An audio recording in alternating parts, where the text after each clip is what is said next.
All right, we are live with another episode. I'm really excited. It's Monday.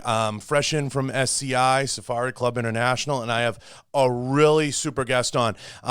This lady's amazing. I mean, this is a great story. She's doing awesome work with Turning Point. I love her show. I've tuned in a bunch of times. We got the one and only, the real Alex Clark.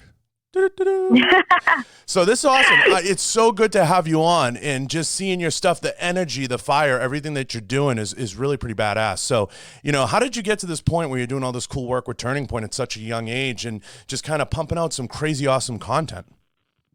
Thank you so much, John. Congratulations on your show too. I basically was in pop radio for 7 years, and I was an open conservative in the pop radio world, which is pretty much, I don't even think that exists. Everyone is very left-leaning. I mean, it is mainstream media. And I started going to a couple Turning Point events just because I really liked what Charlie Kirk was doing. Sure. I wanted to hear from some of my favorite speakers. And so I went to YWLS, which is our Young Women's Leadership Summit, in the summer of 2018. And I was just a guest. And I guess Turning Point just kind of kept tabs on me just because I had a little bit of a following, and they knew that I was in radio and stuff, but a conservative. And so they had kind of been following along with me. Behind the scenes, I was dying to get out of pop radio just because I felt like I was being convicted and felt like a lot of the things that we were doing just did not represent my values. We were a proud sponsor of the Women's March. We were going to a bunch of gender fluid pride events and stuff that I had no choice. When you're in that world, that's part of the job, is you have to host these events and be a part of it. And I was just so unhappy, and I didn't want to do that anymore. And I knew that I wanted to continue kind of covering pop culture, but I also wanted to mix it a little bit with politics. Yeah. And that just didn't exist. And so I started looking. I was like, okay, conservative pop culture shows. What is there? There was nothing. And so I was stuck, and I was sitting in this job like, oh God, I wish that you would give me an opportunity where I could do something that involved these two worlds. Sure. And then right when I was thinking that, Turning Point reached out to me and they said, hey, this is kind of random, but we were curious if you would ever consider leaving radio to do what you're doing, but with us maybe. And I was like, no way. I mean, what are the odds of that? Sure. So that's how I got here at Turning Point, and I'm hosting this show on Instagram TV, which is really easy. So you just watch it on Instagram every day at 4 p.m. Eastern, 1 p.m. Pacific, and it's at Poplitics, Poplitics, like pop culture and politics together. And it's very short. It's 3 to 5 minutes every day, and I just go over the top three, usually three, pop culture, entertainment, news, celeb gossip stories. And, sometimes it's straight pop culture, but once in a while I have an opportunity to kind of give a conservative take, which I do. And so, yeah. It's super cool because it's very high energy, and like you said, it blends a little bit of pop culture and politics, and you do it so well. Have you ever considered going long form with it, or have you talked to them about it? Oh, yes. So I'll give you a little inside scoop, John. Here at the Turning Point USA headquarters in Phoenix, Arizona, we are in a little bit of construction mode. So it's a mad mess at the office right now because they are building a podcast studio. Beautiful. So I'm hoping that in addition to my really short Instagram TV show, Poplitics, I will also, before the end of this year, have a podcast where I can go a little bit more in depth on topics and stuff. Yeah, it's a really cool, and you're doing something different. And I think that's the hardest thing for people to understand. People always come up to you, I'm sure, and I've heard it, what can I do? And I'm like, or I want to do a podcast. And I say, listen, mine's guest-based, and I have a good Rolodex. It's always hard to give people that idea. And you came up with something that's new and unique, and it's exciting because it blends two worlds. And I think if you took it a little bit more long form, it would be so exciting to kind of watch and see how you blend the two worlds, and or have, and this is just a little maybe inside baseball, have some of the the guests on that can talk about. Yes. Yeah, I know. So that's exactly that's exactly what I want to do, is be able to have guests sometimes, talk a little bit more personally, I want to talk about lifestyle stories as well as pop culture stories and political stories. And I really would like to. I'm hoping I can have a co-host too, because I think it's more fun to kind of like have someone to bounce things off of. The chemistry's hard, though. You know, it's finding the right chemistry and the right person that doesn't want to be their own son. You know what I'm saying? Finding that perfect person. It's always hard, but no, I'm believe me, I'm tracking you. So I want to ask you, because there's a couple of questions that I think you would offer some awesome insight into. We're seeing some interesting stuff, especially as it pertains to Hollywood, with Ricky Gervais kind of going off at I believe it was the last award ceremony, not the most recent one. I think the Golden Globes. Golden Globes. Last night was Oscars. I always confused the two, but we saw him kind of go off. Do you feel? Because I get this feeling too, Alex. I feel like just a little bit. Hollywood, it's starting to turn a little bit. I think they're starting to realize that they can be made a mockery of if this continues down this suicidal path. What do you think? Ooh, that's interesting. Yeah, you're right. We did see that with Ricky Gervais, and I think even Ricky was really blown away and kind of shook at how positive the reaction was from just the public, middle America, to his monologue where he just ripped Hollywood and just basically said they're a bunch of self-righteous, virtue signaling hypocrites. And I think he was a little bit shocked by that, which is why I was very surprised last night on the Oscars that Brad Pitt kind of did that thing where he said, they told me I only have 45 seconds up here, which is 45 seconds more than the Senate gave John Bolton this week. I'm thinking that Quentin Tarantino should do a movie about this, and at the end, the adults do the right thing. Like, I was surprised that Brad did that, because this is directly after Ricky, and Ricky was beloved. His videos, were so viral, millions and millions and millions of views. I don't think anyone at an award show or a speech like that has gotten so many millions of views, like set a record. And then here comes Brad doing that virtue signaling thing. So it was also interesting because Brad did an interview on the red carpet last night where he admitted that he's not writing his own speeches.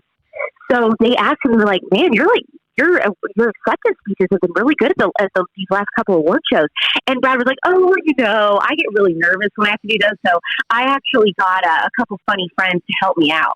Basically admitted, he wouldn't say who it was, but admitted that he's not even writing these. So somebody, what I imagine is a George Soros type of person or production company or whatever, they're sitting down and like, okay, what, talking point can we squeeze into Brad's acceptance speech, blah, blah, blah, to get people to hate Trump and conservatives. I think we're going to look back, and it's just a theory I have. You know more than me about this. I think we're going to look back, and I think when Robert De Niro gave his infamous "fuck Trump" announcement, I think that's going to be a little bit of the tipping point. Like, I think at that point, you have to imagine there were some people in the crowd that see that are like, kind of like, where is this going? Like, what this is getting crazy. And I think that was the farther. Exactly. The farther left that they keep going, even the more maybe independent voters in Hollywood, and there definitely are conservatives in Hollywood, but of course they are very secret. They keep it hidden, and then they tell people like us, like on the DL, like, hey, by the way, I'm conservative. Or I like what you're doing. Like, I love what Turning Point's doing. Yeah, they just keep it under wraps. But I think what we're going to start seeing, I think you're right, there is a little bit of a culture shift in that the left is getting so far left and weird and embracing socialism and all this stuff that the common sense kind of independent voters or people that lean a little bit conservative in Hollywood, they're starting to be like, you know what, maybe screw this, I'm just going to be open about it. I mean, we saw Vince Vaughn at the national championship there. Mm-hmm. Oh, that's what it was. Yeah, he shook President Trump's hand, which wasn't a big deal. He was shaking the president's hand. But in Hollywood and in the age of cancel culture, that was a big deal. And that was him kind of being like, screw the cancel culture. I'm going to shake the president's hand. It's funny we're having this talk because I'm gonna tell you why that makes perfect sense to me. It makes perfect sense to me because one of the reasons I started this podcast was to put a voice behind the defense industry. And I say defense industry, meaning the political side, meaning the shooters, meaning the defense guys in MMA, jiu-jitsu, everything. And Vince Vaughn is an avid jiu-jitsu guy. So he believes in self-defense and he believes in protecting himself.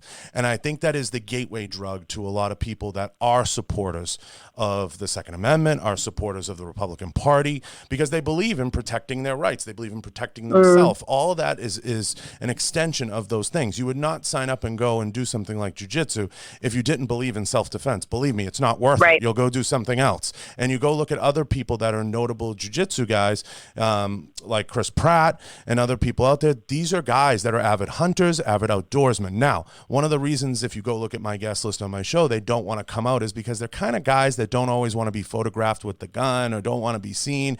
They're kind of supporting it a little from afar. So I tried to create a show in an environment that would get them to speak up a little bit about it and stem into it, as long as they felt like they were in a, and I hate to use this word, semi-safe place, or, you know, having a good interview. Now, with all that being said, I think that we're witnessing a little bit of that turning, because I'm telling you, Alex, you walk that SHOT Show floor or even SCI, it is loaded with celebrities.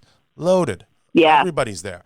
And I think we're witnessing a little bit of that tipping point. Is it going to happen in the music industry too? Probably not, because they haven't had really a huge aha moment yet, I don't think. But I agree. But I see it in the movie industry a little bit, because I just see the narrative getting, I think that Robert De Niro thing just made it, they all just looked a little crazy. They were like, what, you know, what's going on here? And I think we're going to witness Well, you know who Post Malone is, the rapper? Yes, I do. Okay, so Post Malone, a lot of people don't know this when you're talking about the music industry and conservatives and stuff. Post Malone is conservative, and he loves Ben Shapiro. He listens to Ben Shapiro's show, and he also is a massive 2A person. And Post Malone went to SHOT Show. He has for the last couple of years. So I feel like, I mean, he is such a beloved mainstream artist right now.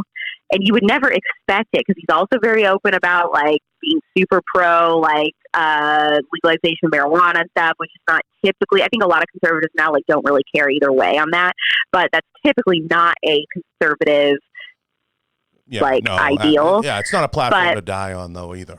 Yeah, but he is pretty conservative on the DL. So I feel like if anyone could kind of start opening people's eyes, it might be him.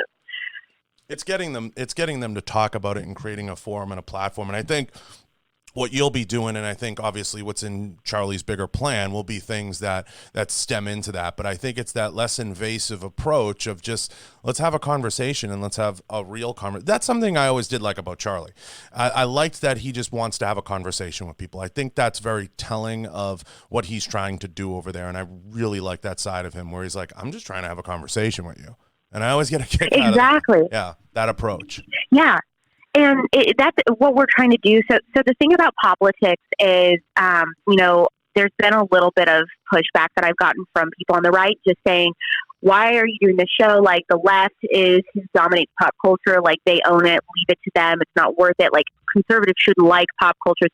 So there's a lot of conservatives who think that we shouldn't even like it. And I just think like that's just ridiculous.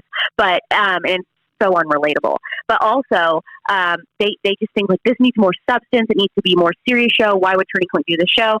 And I'm just like, you are so missing the mark here. Right. My show is, I would say, cotton candy conservatism, but there's a purpose to that. It's because that's how you draw people in. Everyone, no matter where you fall politically, whether it's more on the left or on the right, you are consuming pop culture. Even these conservatives that are like subtweeting me and stuff, saying like, we don't, you know, pop culture sucks. Like, why do you even care about Hollywood or whatever? They're also like talking about, oh, I love this new song from blah, blah, blah. I love this, you know, I love this movie. And it's like, okay, so you do consume pop culture. See, that's the thing. You are pretending like you don't. Everyone does. So you take a subject like that is something that where we can meet in the middle on, that we both have in common. You reel them in with that, so they see that I'm talking about Kylie Jenner, or they see that I'm talking about something that Beyonce did or Cardi B did or whatever. They want to watch the show, and then I, you know, subtly, slowly hit them with some conservative viewpoints. And it's like, that's how you do it. You know, there are some people that, yes, when they make the full 180 into converting to conservatism, they dive headfirst into the water. But if you think about it, there are some people that, like, when it's summertime and like the pool just opens and it's kind of cold, there are some people that will just jump right in, and that's how they get used to the water. Sure. But then there are people that, like, they slowly wade in. I'm trying to get the slow waders, and I think that there's value to that. Well, I think one of the big failures in media a lot of people make, and I know you know this, is they make a mistake of understanding that different shows and different programming speaks to different audiences. And there are some people out there, and I've been criticized of this, it's trying to skate where the puck is going and trying to understand that your show is going to appeal to a market segment, and something like my show is going to appeal to a market segment. And people who understand that, they watch from afar and they say, geez, you know, I really like what Alex is doing over there, and I really like the messaging. It's not meant to be for everybody, you know, at the end exactly. of the day. I'm primarily, you know, my show is primarily targeting young girls, high school and college age girls, or young professional age girls, like mid-20s, early 30s. That is who my target audience is. So, you know, having like a couple 45-year-old guys go, I hate this. Who cares about Hollywood? Who cares about like what the Kardashians are doing? Why is this conservatism? I'm like, you aren't getting it, and that's fine. You don't have to get it. You don't have to like my show, but you just have to understand why it's important. Like, you're exactly right, John. It speaks to a bigger theory that I have in media that I wish people would adopt, and I know you guys understand it over there at Turning Point. It's simple. Take the word Republican, right-wing, whatever you want to call it, turning point, whatever the word is. And I think that you have to look at it as plugging in media and programming just like a regular cable channel would. Now, cable's going to die. And what I explain to people all the time is when cable dies, because it's only staying alive with the news, that's become comical, and sports. Right. What you're going to have in homes is multiple audio devices. You have them now. So when I sit and I consult with brands and companies, I go, how many audio devices do you have in your home? They're like, I don't know. I'm like, well, you have an Apple Watch. That's one. You have an iPhone. That's two. You maybe have a Google, Alexa, or whatever you have. That's three. Do you think you're going to have more or less? I've been to CES. You're going to have more. You're going to talk to your TV in a couple years. Do you think ads are going to come through all those different avenues? Do you think you're going to be able to buy products on those things? Of course you are. So as time marches on, the delivery system for media is going to continue to evolve. So if you don't have programming for everybody and you're not speaking to all your markets, what's the same complaint even like the NRA has? Oh, we're aging out. You know, we need to speak to a younger audience. Well, here's a simple fix. Listen to the person that's 25 in the room or 35. Why don't we try that? Right. You know, so and no, go ahead. That is what Fox Nation is doing too, because Fox News, who I love, and they've been nice enough to have me on, you know, since I just launched the show a few times, and I've had a blast. And I mean, that's what I grew up watching with my parents and stuff. But like the problem that Fox is facing, along with all the other cable news shows, which you brought up, is that they have no young audience, and they are really drowning, like trying to figure out how they're going to do that. And so that's why Fox created Fox Nation, which is their paid for streaming service. And on that, it's like a little app. And then you have a bajillion different shows on different subjects, cooking, you know, outdoor stuff. Like there's all these different things so that they can have something for each person that might be in their audience, and they know that watching on those devices is how the younger people are consuming their content. Yeah, it's one of those things that it's simple for us to kind of wrap our head around. It's very difficult for others. Now, I like everything that you put out, and I understand the audience that it's supposed to go to, and in the delivery system, and I love where you're potentially going with it. I think it's going to be really exciting to see play out. Now, do you envision for yourself staying with this, doing more commentating, maybe more public speaking? I mean, where does it go from here for you? Ooh, public speaking, I don't know. Like, I'm doing it because it's part of this job, and I have that opportunity with Turning Point. Like, They have a lot of people that we do all of our big events and speak, and so I know it's important. But that actually is so foreign to me because I'm used to, you know, being in the radio world, and then even doing TV. You are not in front of hundreds of thousands, you know, or thousands of people. You're just in front of, like, either just a camera or the one person in the room that you're talking to, or the two people in the room you're talking to. I'm used to that. I am not used to speaking in front of crowds. So I hope it's not a ton more public speaking, but I do like getting to know the people that I'm talking to that like my show. That's been really fun. Just like, I didn't know that there was any other conservatives that like the same kind of stuff I do. And so that's been really neat. Or like, I've shared your show with my friends who say they hate politics or hate Trump. And like, because of the content of your show, they kind of were like, oh, this is actually kind of fun. I like it. And then now they're starting to second guess how they thought or felt about Trump. So that's been really cool. So I am thankful for the opportunity to speak at our events and stuff. Right. But I hope that I like doing this. I'm excited to hopefully launch a podcast this year. That is something that, that's where I feel the most comfortable just because of coming from radio. So right. I prefer that over TV or anything. So I think that if I could grow a podcast and do what you are successful at doing, then I think I would be happiest doing that too. Yeah, it's podcasting's a lot of, I think a lot of folks that, should be streaming into podcasting. It's a lot of fun, and there's a lot of work that goes into it. Like, I'm constantly doing episodes and cranking out content. You got to hit it with a tidal wave in the beginning, but it's a great tool. And I want to definitely touch on at least one or two more things.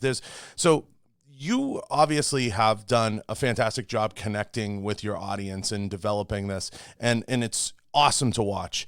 How do we sift through at least those younger voters? How do they sift through this disaster of a Democratic primary that we're in right now, and who comes out of it in your opinion?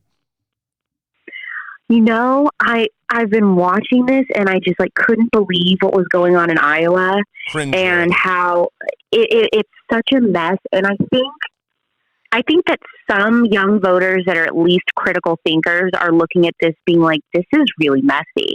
And they already know, if they were old enough to vote in 2016, then they already saw kind of how everything was really rigged against Bernie the first time.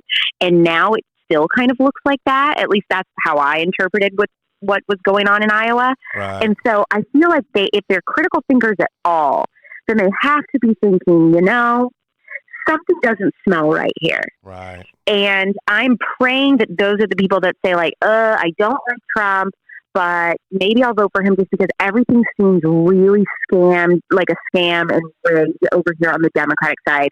And I don't know. It's depends on the day where I think it's going to end up being Bernie as a nominee or it's going to end up being Pete. They're really stupid because if they were smart, they would have helped Tulsi. Yeah. I think Tulsi would have been the strongest to go against Trump because she has a mass appeal that goes over both parties. So I really think they were so stupid to shut her out the way that they did. But they know that she's not going to be a mule for them. She won't be a minion.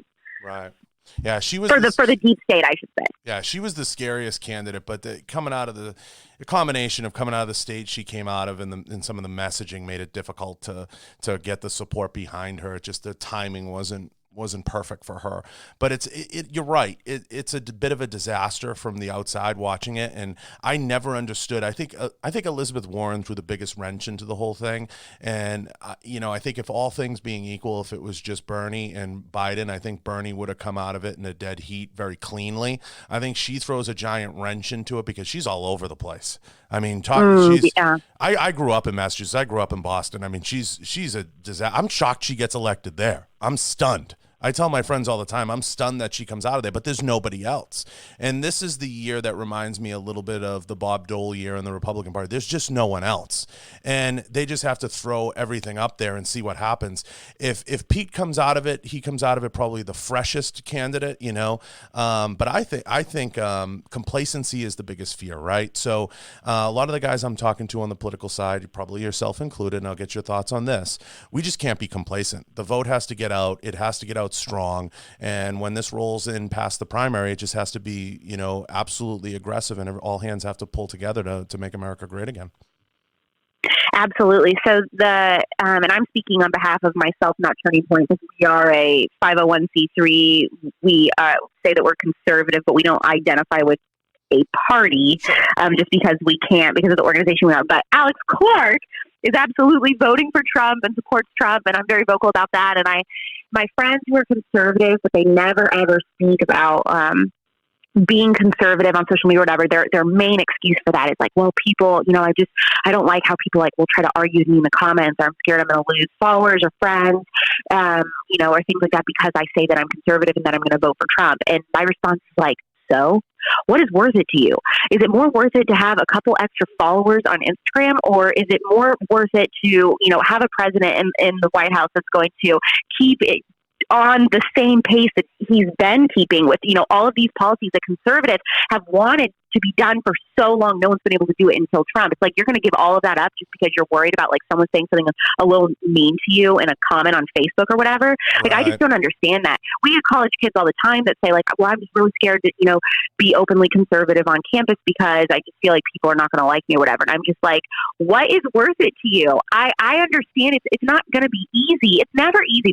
The two hardest things that you could be in this world are saying that you're a Christian or saying that you're conservative. Right. I mean, if you think about, if you put on a MAGA hat and walk down Hollywood Boulevard, and you have that hat on, or you just walk down Hollywood Boulevard, as a woman or just as a black man, because the left always likes to say like, if you're black or if you're a woman or whatever, like, you are going to get so much hate and violence and all these different things. Try walking down the street in a MAGA hat and what kind of reactions you get versus just being, a black person or just being a woman. It's like, I'm not saying that things don't happen, but it's right now it's really tough being a conservative, but we just have to push through that and understand that like we are working towards a greater cause that's more important. The only thing worse is being a gun owner in Virginia right now. Yeah. I mean, that's a train wreck for another time to talk about, but that's, it's, listen, I know time's sensitive for you now. I love what you're doing. I think you're going in the right direction. You. I think the stuff that you're putting out is going to be phenomenal. I'm looking forward to the mid or long form that you decide upon with the team. I think it's going to be really great. Let everybody know where they can find you, how they can look you up, and what the best way to reach you is. Thank you so much. Follow the show on Instagram. That's where we post our videos every day, Monday through Friday, 4 p.m. Eastern, at Poplitics, Poplitics. That's phenomenal. And do yourself a favor. Just keep blocking out all the nonsense and everything else and just keep chugging forward. I think you're on the right path, and I think infusing the pop culture into it's going to be phenomenal. Thank you, John, so much. Yeah, no, I really appreciate it, and I appreciate you taking the time, and I want to thank you guys, thank the team, and, of course, you as an individual for offering your individual opinions, and, of course, Turning Point for being the group that it is, separately. That's right. So I appreciate it. I can't thank you enough. Thank you so much.